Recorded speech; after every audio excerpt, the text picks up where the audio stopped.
Shalom Bapak Ibu, Saudara-saudara sekalian. Kita berjumpa kembali dalam acara Manarima hari ini.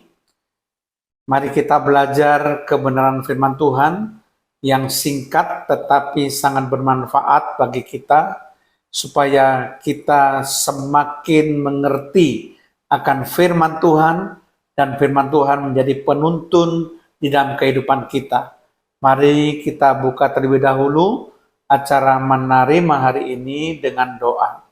Terima kasih Tuhan kalau kami boleh belajar kebenaran firman Tuhan melalui acara Manarima hari ini.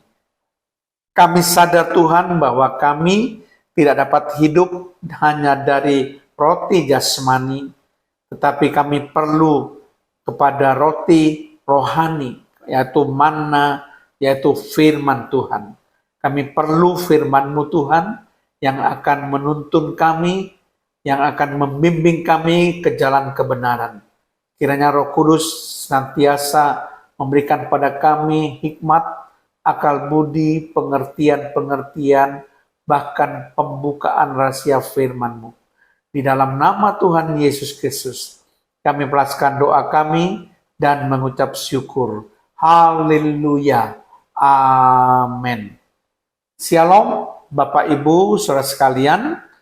Topik yang akan kita bahas kali ini dalam acara Manarima hari ini adalah nyatakan secara terang-terangan. Sekali lagi, topik yang akan kita bahas kali ini adalah nyatakan secara terang-terangan.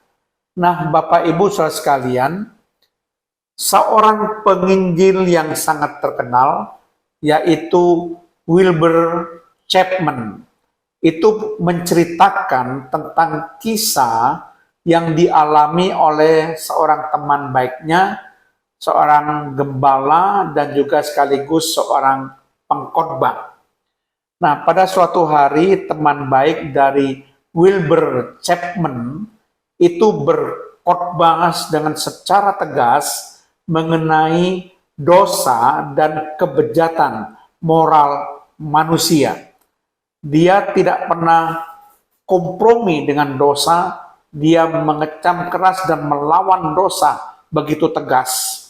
Nah, ketika kebaktian sudah selesai, seorang pengerjanya datang kepada gembalanya ini dan berkata, "Bapak Gembala, saya mohon supaya Bapak tidak terang-terangan untuk berkhotbah tentang dosa dan kebejatan moral manusia.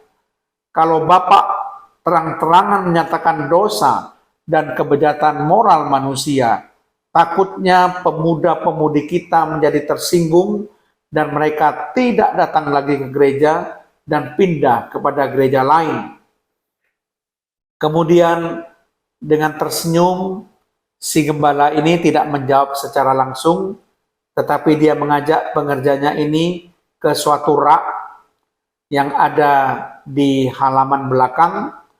Dia mengambil sebuah botol yang berisi cairan, dan botol itu memang adalah racun tanaman yang memang digunakan untuk membunuh gulma-gulma atau tanaman yang tidak diperlukan, dan membunuh sekaligus juga hama-hama. Nah, kemudian di botol itu ada sebuah tulisan poison, yang artinya racun. Lalu si Bapak Gembala itu mengatakan pada pengerjanya, "Bagaimana kira-kira tanggapanmu seandainya tulisan poison atau tulisan racun ini saya ganti dengan esen? Bukankah kalau orang tidak mengerti, dia akan meminum dan akhirnya orang yang meminumnya itu akan mati? Tahukah kamu apa maksud dari perkataanku ini? Demikian juga dengan dosa. Dosa itu harus dinyatakan secara terang-terangan. Bahwa memang dosa itu bisa mendatangkan kebinasaan. Dosa itu mematikan. Jadi kita tidak boleh mengatakan bahwa dosa itu cuma kelemahan manusia. Sehingga kita mengizinkan untuk toleransi terhadap dosa, lalu kita mengizinkan kompromi dengan dosa. Tidak ada toleransi terhadap dosa. Tidak ada kompromi terhadap dosa. Kita harus nyatakan dosa secara terang-terangan dan kita harus melawan dosa secara terang-terangan. Karena dosa itu mematikan dan membawa kebinasaan. Jadi Bapak Ibu saudara sekalian, teman dari Wilbur Chapman itu benar. Dosa itu tidak perlu dilemahkan, ya tidak perlu, tetapi harus dilawan secara tegas. Jadi artinya dosa itu tidak boleh dibuat menjadi kompromi atau ditoleransi. Kita harus menentang secara terang-terangan dosa itu. Jadi nyatakan secara terang-terangan bahwa itu dosa. Kalau kita melakukan dosa, akui dosa itu secara terang-terangan kepada Tuhan. Tidak perlu disembunyikan. Firman Tuhan mengatakan di dalam Ibrani 3 ayat yang ke-13. Tetapi nasihatilah seorang akan yang lain setiap hari, selama masih dapat dikatakan hari ini. Supaya jangan ada di antara kamu yang menjadi tegar hatinya, karena tipu daya dosa. Nah, Bapak Ibu saudara sekalian, kita harus waspada dengan tipu daya dosa. Kita harus berani menasihati orang yang terkena tipu daya dosa. Kita harus mengatakan sejelas-jelasnya tentang apa itu dosa, bagaimana akibat dosa.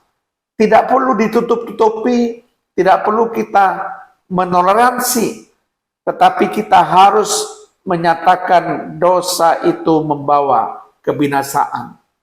Jadi itu sebabnya firman Tuhan katakan kita tidak boleh senantiasa kompromi terhadap dosa.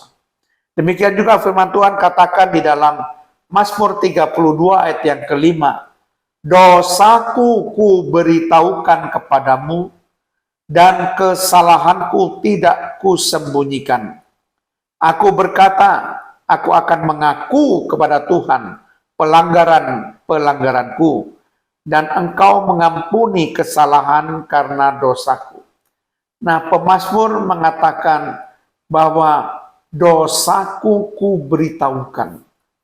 Tidak ada yang ditutupi.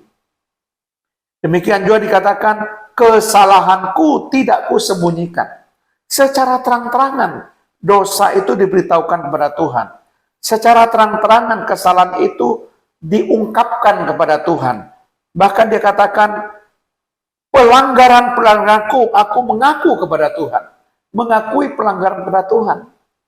Jadi kalau kita ingin menerima pengampunan dosa, membereskan dosa, kita harus berani memberitahukan dosa kita kepada Tuhan. Kita berani untuk mengungkapkan kesalahan kita, mengaku pelanggaran-pelanggaran kita. Dan kita percaya sebagaimana firman Tuhan katakan bahwa Tuhan akan mengampuni dosa-dosa kita. Tuhan akan mengampuni kesalahan kita. Jangan menyembunyikan dosa. Nyatakan secara terang-terangan, akui. Jangan sembunyikan dosa. Karena itu akan membawa kebinasaan. Bapak Ibu saudara sekalian, kita sudah belajar ketika kita berdosa, kita harus berani mengaku dan menyatakan secara terang-terangan kepada Tuhan, dan kita harus berani memberitahukan secara terang-terangan kepada Tuhan dan mohon ampun. Kita berani membereskan dosa supaya kita tidak diikat oleh belenggu dosa dan tidak dibawa kepada kebinasaan. Amin. Mari kita berdoa. Terima kasih Tuhan, kami sudah menerima kebenaran firman-Mu bahwa kami harus menyatakan dosa secara terang-terangan. Karena dosa memang bukan kelemahan manusia, tapi dosa itu bisa membawa kebinasaan dengan pasti. Itu sebabnya kami tidak boleh toleransi terhadap dosa. Kami tidak boleh kompromi dengan dosa. Kalau kami berdosa Tuhan, Kami harus berani mengakui dosa kami, memberitahukan dosa kami, menyatakan dan mengungkapkan dosa-dosa kami dan pelanggaran kami maupun kesalahan kami, supaya Tuhan mengampuni kami. Terpujilah namamu Tuhan, dalam nama Tuhan Yesus Kristus. Haleluya. Amin.